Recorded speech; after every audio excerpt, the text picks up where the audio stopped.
You know, being ambassador in Washington is a hardship post. I mean, maybe not as tough as being the ambassador to the Republic of Congo, but it's a hardship post. And I'll tell you why. Because it's the most demanding diplomatic post you can imagine. I had some training because I had spent time at NATO.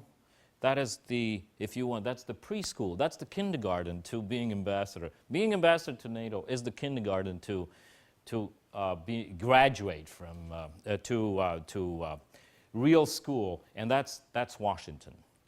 So I knew more or less what was coming. I at least thought I knew how difficult Washington is. But trust me, my ideal Washington was not even close to what I encountered when I arrived in Washington. It's because this is the single most demanding and the single most rewarding diplomatic post in the world. And it's like a steam engine. You stand there with a and feed the engine 24/7, and you stand there and you're shoveling coal into the engine, but you can't stop, because if you stop, you cannot reheat the engine. That's the way Washington is.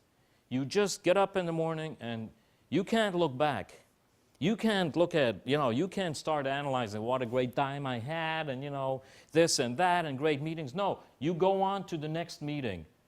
And it's a huge and amazing and very heavy structure that you need to move every single day. And then you can try it the conventional way, which is, you knock on doors. Senator, could I have a meeting with you? And then you have some boring meetings, and you get out of the office, and you tick it out. I just had a meeting with Senator Kerry, and you report it back, and nothing happens. Or you can do the same at the State Department, right? You go and have a great meeting with Undersecretary Paula Dobriansky. By the way, has anyone heard Secretary Dobriansky speak? Because she's a lecturer. She's a regular here, right? She's the reason why I'm here, by the way, just that you know. But you can go to the State Department, have the wonderful meeting. You can meet Colin Powell. You can meet Condoleezza Rice. Tick the box. Nothing happens. Therefore, especially if you're a representative of a small country, you have to reinvent the way you approach the whole Washington setup. And really, that is what I attempted to do while I was ambassador to the United States. You have to understand that representing a small country is tough. Nobody has to meet you. You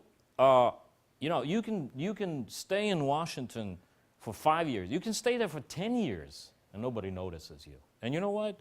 Your capital doesn't notice that nobody notices you in Washington. It just, you're there and it's okay. The question is, have you actually put your country in a position where it makes a difference, where it does have an influence, where it does have an impact, where Americans say, wow, it's a small country, but there is no country too small not to be able to make an impact. And that's really the trick. And that is really the essence of what I tried to do as an ambassador. I had to make sure that we figure out something new, something interesting, something exciting that catches the imagination of the Americans. And not just the officials, not just senators and congressmen and the White House, but which catches the imagination of the Americans so that you help to put your country on the radar screen in the United States. How many of you have been in Budapest? Yeah, that's wow. That's good. That's about 1%. But it's okay. It's okay. It's just a reality check. I have to, rather than complaining about you not having been in Budapest, I'll have to ask myself after the lecture, why haven't these people been to Budapest? What have we done to make sure that all the American kids want to go to Budapest? And that's really the question you ask yourself when you're an ambassador. You know, put yourself in the shoes of the other side and see, you know, the way America looks at a country like mine is, are they part of the problem or are they part of the solution? You don't want to be on the radar screen being part of the problem. You want to be on the radar screen being part of the solution, right? So here's what you have to understand. I'm going to talk to you, I'm going to tell you, and I want to leave time for two major topics. One, why did I create a rock and roll band in Washington? Two, how the hell did I get on the Colbert Report, okay? And then you'll decide which is more interesting. But the bottom line is, before I get to that, I have to make sure you understand. There are no tricks. If I didn't do my job as an ambassador proper, if I didn't make sure that the President of the United States, the Secretary of State, the Secretary of Defense, the Secretary of Commerce, the Secretary of Energy, did not know that Hungary is an ally, that you can talk to, you can discuss, but in the end, you're in it together, and that's the message that the Hungarians send, then I cannot establish a rock and roll band because I would be a laughingstock. They would just make a joke of me. They would say, this guy is a total idiot. Why isn't he doing his job? Why is he playing the guitar? So I really had to work very, very hard to make sure that I establish my credentials as an ambassador in Washington, a country that makes a difference, before I could even think of going on and doing things that have differentiated me, that have sent a signal that this embassy maybe is different from the others. And that's the point. You want to be different. You want to be noticed. I remember Conan O'Brien, by the way, I too had my favorites. Conan was one, my all-time favorite is of course Stephen Colbert, but Conan O'Brien was, I had a very long and interesting conversation. Who's seen Conan O'Brien? Conan O'Brien? That's okay, I'll tell him maybe 50%. But Conan O'Brien is one of the late night show guys, and I asked him, you know, how come you're so inventive and so creative and so interesting when you're doing your shows? And he said, look, we were 11 kids at home. I was the littlest. And you don't know how much I had to run around the dinner table and make noises and make fun and poke fun of this and that so that they would recognize me, so that they would understand I'm here. That's really the way I had to do. I had to make sure that I make enough noise in a good way, not just in a funny way, in a good way, to the proper people, so that Hungary is noticed as a country they can turn to when America is in need.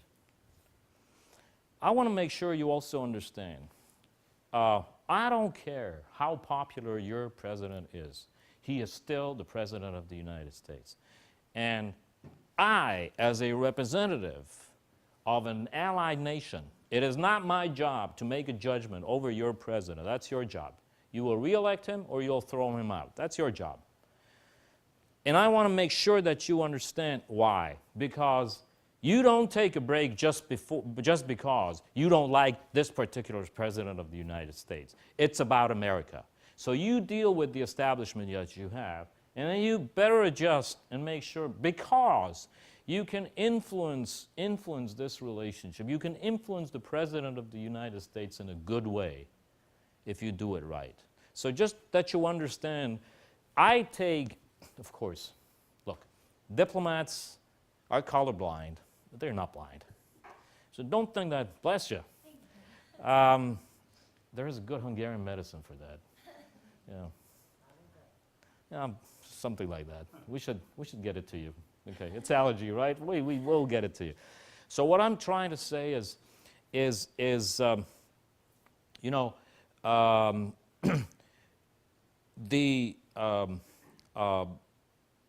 you don't choose your president. And I have my own very strong views on on the positions one or another American politician takes. But in the end, the diplomat